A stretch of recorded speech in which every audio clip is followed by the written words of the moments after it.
الله الرحمن الرحيم الحمد لله رب العالمين كسو دوادا مادة بيولوجيا فصل كفون 4 chapter coordination chapter كوباد مادة بيولوجيا فصل كأفراد وحين كبرنا coordination سيدا أنه كفهمينه وحا chapter كاني context ويالنا يسيدا كأركتان وحين نقولنا nervous system endocrine system homeostasis and feedback sida magacyada kala fahmaysaan nervous system iyo endocrine system waa laba habdhis oo xiriir la leh fasalkeeni form 3 chapterkii ahaa human physiology habka uu u shaqeeyo jirka bini'aadamka hadaba waxaynu rabnaa inaanu fasalkan form 4 ku dhigano chapterka coordinationka isku xirka marka la isku daro labadaan habdhis ee kala ah nervous system iyo endocrine system hadaba marka uu dhamaado cashirkeena bartuhu wuxuu awood u yeelan doonaa inuu garanayo oo atixi karo noocyada uu qaybsamo habdhiska dareen wadaha sidoo kale wuxuu awood u yeelanayaa ardayga in uu garanayo qeexi karo sharaxaad ka bixin karo waxa uu ka sameeysan yahay habdhiska dareen wadaha iyo shaqada uu qabto sidoo kale wuxuu awood u yeelan doonaa ardayga inuu aqoon u leeyahay kala soocidda ama kala saaridda labada saddexdan term ee kala ah synapse nerve impulse and reflex arc waayahay haddii aynu ku hormarno kelmadda ah ee chapterka magaciisa coordination waa maxay coordination waxaa la yidhaahdaa is making different parts of the body working together in laga dhigo qaybaha kala duwan ee jirkeenna mid isla shaqayn karo weliba in orderly and organized manner hab isku xigxiga oo habaysan oo aan isku dhac lahayn inuu u shaqeeyo haddaba shaqadaasi isku xirka jirka bini'aadamka waxa uu qabto labada habdhis ee kala ah nervous system iyo endocrine system cashirkeena koowaad waxa uu ka bilaabanayaa habdhiska la yiraahdo nervous system chapterkeena coordinationka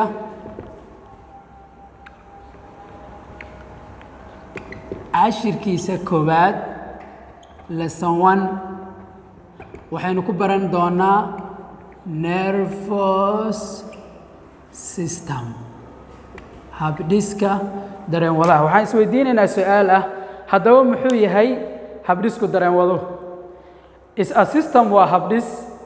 that coordinates kaasoo isku xira and controls maamula different activities shaqooyinka kala duwan taking place kuwaasoo ka dhacay badi jirka waa habdhiska isku xira dhammaan waxyaabaha falgalada iyo waxyaabaha kala duwan ee ka dhacayo jirka bini'aadamka waliba nervous system by using asoo isticmaalaya nerve cells unug dareen wade ama neurons isagoo adeegsanaya waxaan isweydiinaynaa nervous systemku maxaa loo qaybiyaa habdhiska nervous system is divided waxaa loo qaybiyaa into two laba part maxay kala yihiin qaybta koowaad oo ah central nervous system oo loo soo gaabiyo CNS oo macnaheedu yahay habdhiska dareen wadka dhexe iyo peripheral nervous system habdhiska dareen wadka raaracayaasha oo loo soo gaabiyo BNS way central nervous system ku habdhiska dhexe ee dareen waduhu wuxuu u qaybsamaa labo brain maskax iyo spinal cord xangulle labadaas ayaa loo kala saaraa peripheral nervous systemna isna wuxuu u qaybsamaa labadaas oo kala ah cranial nerves iyo spinal nerves magaca cranial nerves waxaa loo leeyahay waxaa laga keenay lafta gambada saaran ee la yiraahdo craniumka waa skull lafta gambada nerveskan maadaama ay ku jiraan ay ka soo baxaan ka soo faracmaan base of the brain gaar ahaan lafta ku dahaaran ee craniumka magacaas ayay qaadanayaan waxaa la yiraahdaa cranial nerves kuwa labaad waxaa la yiraahdaa spinal nerves maadaama iyaguna ay ka baxaan ay ka faracmaan lafta spinal column laf dhabarta spinal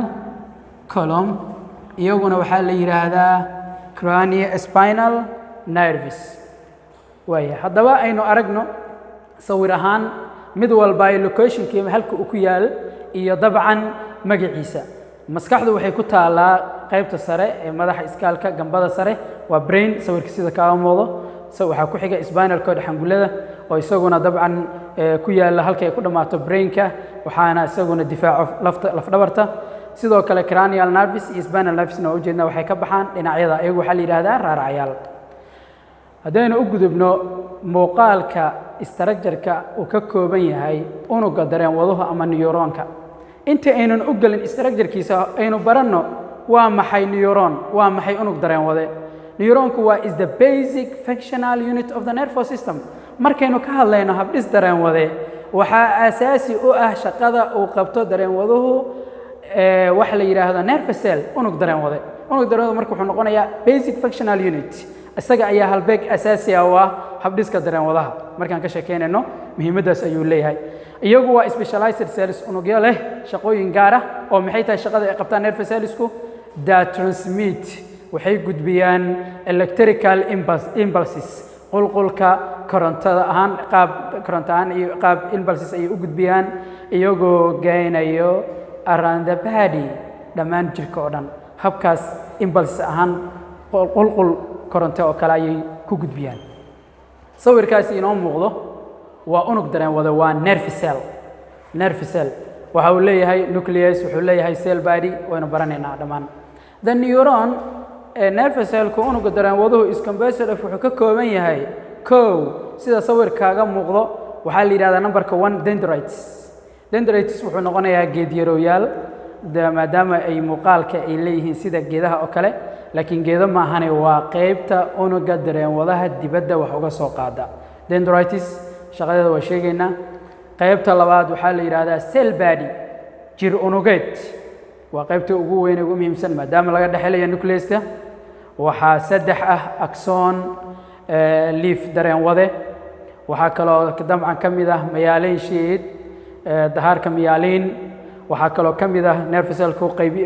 structure-kiisa waxa uu ka kooban yahay node of Rainville guntinta Rainville oo loogu magac daray saynisyahankii ahaa Faransiisku u dhashay Rainville iyaduna sheegayna shaqadeeda waa guntintaasi myelin sheath walba labada myelin meesha isaga imaanayaan guntinta u dhaxayso ayaa la yiraahdaa node of Rainville 6 axon terminalis sidoo kale isaguna waa dhammaad dareen wadayaal aynu baranno haddaba structure-kaas mid walba baarti kasto iyo shaqada uu unugga dareen waduhu u qabto waxaan baranay unugga dareen wadaha inuu ka kooban yahay dendrites haddaba dendriteskaasi ee geedyaroyaal aan ku sheegnay maxay unugga dareen waduhu u qabtaan receive information from receptors fariimaha ayay waxay ka keenaan organada wax dareema receptorska waxaanu ka wadnaa haddaan jilciyo eye is a receptor isha ka mid ah dhegta ka mid ah maqaarka ka mid ah kulli meelahaasi dareen waduhu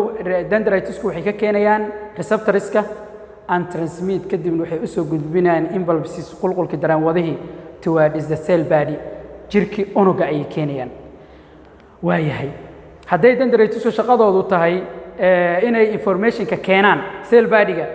body-ga isaguna muxuu sameeyaa haddaan idinku noqono cell body-gu waxaa laga dhexelaa nucleus-kana waxaan naqaanaa inay controlsho dhammaan activity-ga cell-ka ka dhacayo iyaduna marka is the main control center waa qaybta ugu weyn ee ugu muhiimsan ee maamusho the neuron nerve cell-ka unugga dareen wadaha waxaa ku xiga structure-ka neuronka wuxuu ka kooban yahay axon sidoo kale axonku waa leafka dheer ee dareen waduhu transmit wuxuu gudbiyaa impulses qulqulka dareen wadaha ayuu away ka qaadaa from the cell body isagoo u gudbinayo another neuronka kale ee ku xiga ee gaarsiinaya axon terminaliska waxaa structure-ka uu ka kooban yahay nerve cell-ka myelin sheath dahaarka myelin sheath-ku wuxuu qabtaa in uu dahaaro sida korontada oo ay ugu dahaaran tahay caaga loogu talagalay insulator-ka ah inaysan dana korontada midka kale istaaban ay say shock uga dhalan ayay myelin sheath-kuna kuwa myelinated-ka ah ku dahaaran yihiin say u ilaaliyaan in ay axon kale u taabto myelin sheath-ku marka waa insulates shaqadeedu waa waxay insulate ka dhigtaa the axon node of Rainville marka walba laga soo dhaqaaqo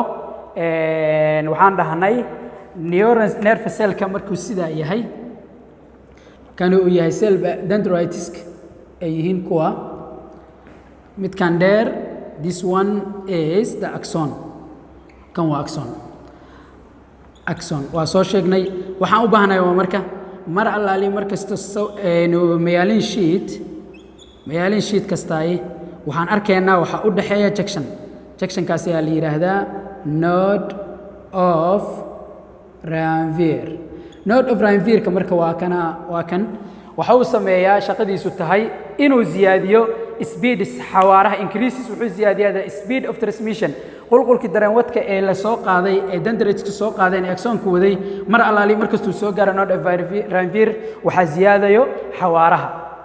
haddaba neuronisku ama unugyada dareenwadaha ama nerve cellsku waxaa loo qaybiyaa 3 types neuronka wuxuu qaybsamaa 3 qaybood kan koowaad waxaa la yiraahdaa sensory neuron waxaa la yiraahdaa neuron ogaade sababtoo ah waxa uu fariimaha ka soo qaadaa receptor cellska unugyada organada dareenka wuxuuna keenaa maskaxda sidaas daraaddeed la yiraahdaa neuron ogaade isagoo sida in ka muuqata sawirka cell baa-dhigiisa dibadda ayay taallaa sidaasaan ku ogaanaynaa inuu kaga duwan yahay motor neuron kan labaad waxaa la yiraahdaa motor neuron adeege wuxuu qabtaa shaqadii uu geeyay sensory neuronka nervous systemka central nervous systemka brainka ama spinal cordka shaqadii uu geeyay ay jawaabta ay soo bixiyeen ayuu soo celiyaa isagoo keenaya vectorkeenu waxuu noqonayaa laba mid inuu yahay either gland qanjidh or ama muscle muruq labadaas meel ayuu fariinta ku soo celiyaa sida kaaga muuqato sensory neuron iyo motor neuron waxay ku kala duwan yihiin directionka wuxuu ka bilaabaa receptor cellka isagoo u wado cell body-ga kana wuxuu ka qaadaa from the cell body isagoo geenayo axon terminalis jihada impulse-kana kala duwan yihiin sidoo kale cell body-ga wuxuu ku yaalaa axon dhamaadka axonka ayuu ku yaalaa motor neuronka halka sensory-gana uu ku yaalo dhexbartamaha hadhow waxayna kaga maarmeynaa jadwalka soo socdo sharaxaadiisa intermediate neuron waa neuronka ama nerve cellka saddexaad waxaa kaloo loo yaqaanaa relay neuron waxa uu isagu shaqadiisu tahay inuu isku xiro labada neuron ee kala ah sensory neuron between sensory neuron and motor neuron waaye isbarbardhigaasi hadda aynu sheegnay waxaynu dhahnay cell body-ga sensory neuronka outside-ku kaga yaalaa motor neuronkana inside-ku kaga yaalaa intermediate-kana sidoo kale sensory neuronka dendritskiisu waa dheer yihiin long dendrites ayuu leeyahay motor neuronkana long axon ayuu leeyahay intermediate neuronkana short axon iyo short dendrite ayuu leeyahay waxaanu kaloo sheegnay in xagga shaqaduna ku kala duwan yihiin shaqada inuu ka qaado impulseska receptorska uu ka soo qaado tusaale ahaan maqaarkii dhaawaca wax gaareen ee dareemay kulka iyo wax la mid ah geeyo to the central nervous system habdhiska dareenwadka waa neuron ogaadahe sensory neuronka motorkana jawaab inuu soo celiyo oo uu ka soo qaado from central nervous system uu keeno effectorka sidaasina lagu ogaado waxa meesha ka dhacay kan kalena wuxuu ka dhex shaqeeyaa labadooda waayahay saddexdan eray waxaan u baahannahay in ardayga uu awood u leeyahay inuu kala sooci karo oo maxay yihiin nerve impulse synapse iyo reflex arc nerve impulsesku waa an electrical charge that travel along an axon resulting from a change in ionic concentration across the surface membrane of a nerve waa nerve impulseska qulqulka dareenwaduhu hab ay u soconayaan electrical charges oo ay ku gudbayaan axonka ay dhex soconayaan electrical markaan leeyahay halkaas haddaan jilciyo waxaan ka wadaa electrical chargeska ama ionic concentrationka ay leedahay haddaan sawir ahaan idinkugu muujiyo haddaan ka soo qaadnay inuu yahay axonku waxaa la shaqeeya ionic concentration sodium ion iyo potassium ion waxaa jira kala duwanaansho outside of the membrane dhammaan waa positive charge gudahona dhammaantood waa negatively charged su-aal haddaa isweydiinaysa aan leedahay potassiumku waa plase maxay ku imaatay negative chargegan brotiinada ku dhex jira inside the cell membrane-ku ayaa waxay yihiin kuwa negatively charged ah this ionic kala duwanaanshaha ioniskan waxay keenaysaa in ay noqdo laba mid inuu yahay markaan waxaan u naqaanaa resting potential waana polarized marka dambena waxaa noqonayaa sawirkan ku arki doonaa action potential marka haddaba qulqulka nerve impulse-ka markuu sidaas yahay oo ay surface membrane-ka ay ku kala duwan yihiin waxaa loo yaqaanaa nerve impulse yaa la yidhahdaa hab waxay ku socotaa electrical charges ayay ku dhex maraan synapse iyaduna waxaa waaye is a point in which two nerve cells waa halka labada unug dareenwade come in contact iska taabanayaan is a point or is a gap waa gaabka ama pointiga u dhaxeeya halka ay iska taabtaan laba neuron aynu arki doonno insha Allah reflex arc iyadu waxaa la yiraahdaa qaansada falcelintu waa marka uu dhacayo habka la yiraahdo reflex action marka taabatid gacantaadu hot object shay kulul aad la boodaysid ama marka ay kumudaan wax caarad leh ficilkaas waxaa la yiraahdaa reflex action laakiin arinta ka dhalanayso pathway-ga ee isxigxiga ee la raacayo ayaa la yiraahdaa reflex arc halkaas waxaa jira farqi yar u dhaxeeya reflex action iyo reflex arc reflex arc waa the pathway followed by an impulses waa qulqulka dareenwadka baathka ay raacayaan from a sensory organ ay ka tegayaan xubin dareen to the central nervous system la geenayo habdhiska dhexe ee nervous systemka and finally ugu dambeeyna loo gudbinayo to effector waxaanu ku arkaynaa sawirkaas moo soo socda markaan ka sheekeynayna nerve impulseska waxaan niri sawirkaasi labada qaybood qaybta koowaad wuxuu noo muujinayaa nerve impulse ku jira xaaladda la yiraahdo resting potential markaani sodium ions waa plus dibadda out ka jiraan potassium ion ka gudaha ku jira gudaha cell membrane waa negative waa resting potential waxaana la yiraahdaa polarized markaan paralyzed ma aha waa polarized markii xigana nerve impulse waxay ku jiraan action potential oo socod sodium ions gateska ayaa laga furay gudaha ay rush into the in while potassium ions rush into the out markaasina waxaa la yiraahdaa depolarized xaalad saddexaad jirto oo la yiraahdo repolarization oo dib loo celin doono sawirka labaad waxaa ka muuqda muuqaalkaas yar oo dhaqdhaqaaq animation-ka waxaa ka arkaysaa synapse inuu dhacayo oo ah in dendritiska ee uu leeyahay neuron iyo dendritiska other neuron in ay isku gudbinayaan impulses waxa kiishka kuusan waxaa la yiraahdaa waxa ku dhex jira chemical neurotransmitters halka bannaan gaabka yar iska haystaan waxaa la yiraahdaa synaptic cleft kiishkana waxaa la yiraahdaa synaptic vesicles waaya sawirka xiga wuxuu noo muujinayaa reflex arc hadda aan ka sheekeynay qof gacantiisa oo ka muday qodob wax sharp object shay mudac ah caarad leh kadibna la qaaday waxa imaaday waa stimuli waa dareen dhaliye waxa soo qabtay waa receptor oo ah skin farta maqaarkeeda waxa qaaday neuronka qaado waa sensory neuron waa neuron ogaade waxa la geeyay spinal cord waayo falka degdega ah waxa ka jawaaba spinal cord-ka waxaana isku xiraya labadooda relay neuron ama interneuron isagoo ka soo waxaana markii fariinta la soo gudbiyay oo spinal cord-ku xangullo ka jawaabay in gacantaasi wax caarad la imudeen jawaabta waxa soo qaadayo another neuron kale oo la yiraahdo motor neuron wuxuuna keenayaa effector oo noqon karo maskal hadda gacanta idin muuqato muruqaas hadii waxa lagu khasbaya contraction inuu sameeyo oo kala cararo habkaasi pathway-gaas laga bilaabayo from receptor ilaa effector la geenayo ayaa la yiraahdaa reflex arc haddaba marka haddaynu ka hadlayno habdhiska dareenwaduhu waxaa qasab ah inaynu sheegno maskaxda brain-ka maxay ka samaysan tahay shaqada ay qabatona maxay yahay sida idin muuqato sawirka brain-ku waxa ka samaysan saddex qaybood forebrain midbrain and hindbrain gaar ahaan waxaynu baranaynaa saddexda baartiyo ee ugu waaweyn ee kala ah cerebellum iyo medulla oblongata saddexdaas cerebrumtu waa qaybta sare aanu arkayno aynu bilowno the brain maskaxdu guud ahaan shaqadeedu waa coordinate inay isku xirto and regulate inay maamusho the activities shaqooyinka of the various parts of the body waxyaabaha kala duwan ee jirkeena ka dhacayo inay isku xirto haddaba qofku waxa uu wax ku yahay waa maskaxda major parts of the brain qaybaha ugu muhiimsan ee maskaxdu leedahay waa cerebrum oo ah the largest part qaybta ugu weyn shaqooyinka ugu badan qabata cerebellum qaybta labaad ee idin muuqda ee hadda midabka blue-ga ka muuqdo qaybta saddexaad ee la yiraahdo medulla oblongata aynu barana mid walba ay shaqadiisa haddaanu ka hormarno cerebrum waa shaqada koowaad thinking center waa halka qofka bini'aadamka uu ka fekero sidoo kale waa halka shaqo kule in learning barashada imagination khiyaaliga uu qofka ka fekerayo creativity hal abuurka intelligence garaadka sidoo kale shaqadeeda waxaa ka mid ah waxay maamushaa fluent responses falcelinta ee qofka isagoo conscious dareen qaba uu sameynayo ayadu ma maamusho waxyaabaha influentriga waxa maamulo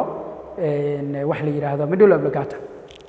haddaynu shaqada u dambeeya ay cerebrum-tu qabato receive waxay heshaa and coordinates isku xirtaa impulseska ka imaanaya forsaad aragga smell urta hearing maqalka and speech hadalkeeda mas'uulka sidoo kale cerebellum haddaynu u gudubno qaybta labaad ee maskaxda baartiga labaad coordinates wuxuu isku xiraa body movements dhaqaaqa jirkeena isagaa qaabilsan maintain balance in la isku dheelitirnaado oo posture la ahaado sidoo kale waxa mas'uulka ah cerebellum-ta qaybta saddexaad waxaa la yiraahdaa medulla oblongata oo ah baartiska maskaxda ka mid ah waxay kontarooshaa halka aynu soo sheegnay cerebellum-tu ee ka awood u leedahay inay kontaroosho waxyaabaha influentriga influentrigana waxa lagu kontaroolaa medulla oblongata maxaa ka mid ah waxyaabaha influentriga waxa ka mid ah breathing neefsashada qofka isagoo hurdo ayuu neefsanayaa waxa kontaroolaya medulla oblongata adigu kuma lihid shaqo oo conscious ma aha waa unconscious heart rate garaaca wadnahaaga salivation blinking isha markaad jibinayso waxyaabahaas kulli waxay ka mid yihiin involuntary activitieska waxa laga maamulaa medulla oblongata spinal cord waa qaybta ugu dambeeya central nervous systemka labada aynu qaybinay oo ah xangulaha qaab ahaan wuxuu u samaysan yahay structure-kaas ee qaabka dhulubada leh kana kooban labada qaybood ee kala gray matter qaybta midabka dambasiga leh ee gudaha ku jirta oo eg balambaalista nerve cells-ka ku wareegsan central canal-ka waxaa loo yiri grayna sababta loo dhahayna waa presence of cell body ayaa ku jiro cell body-gana midabkooda waa gray qaybta labaad waxaa la yiraahdaa white matter spinal cord-ku iyadoo waxa neurons ku hareeraysan oo ku xirayo spinal cord-ka brain-ka qaybta kaga xiraysay iyaguna white matter waxaa loo yiri sababtoo ah myelin sheath ayaa ku badan shaqada spinal cord-ka wuxuu mas'uul ka yahay inuu ka jawaabo waxyaabaha aan maskaxda in la geeyo oo si degdeg looga soo jawaabo loo baahnayn ayaa isagu shaqadaasi qabsado oo spinal cord-ka ayaa looga jawaabaa responseska to stimulate dareen dhaliyaasha that reach the surface of the body waxyaabaha degdega ah ee soo gaarayo isaga ayaa ka falceliyo wuxuu kaloo naga caawiyaa inuu khatarta ka ilaaliyo jirkeena sawirkaas wuxuu inoo muujinayaa spinal cord white matter waa halka kore ee cad gray matter waa qaybta dhexda ah neuronskina way kan soo galaya waa sensory neuron ka baxayana waa motor neuron ka dhexda ku jirana waa relay neuron exercise-kan ardayda waxaa laga rabaa in ay magacaabaan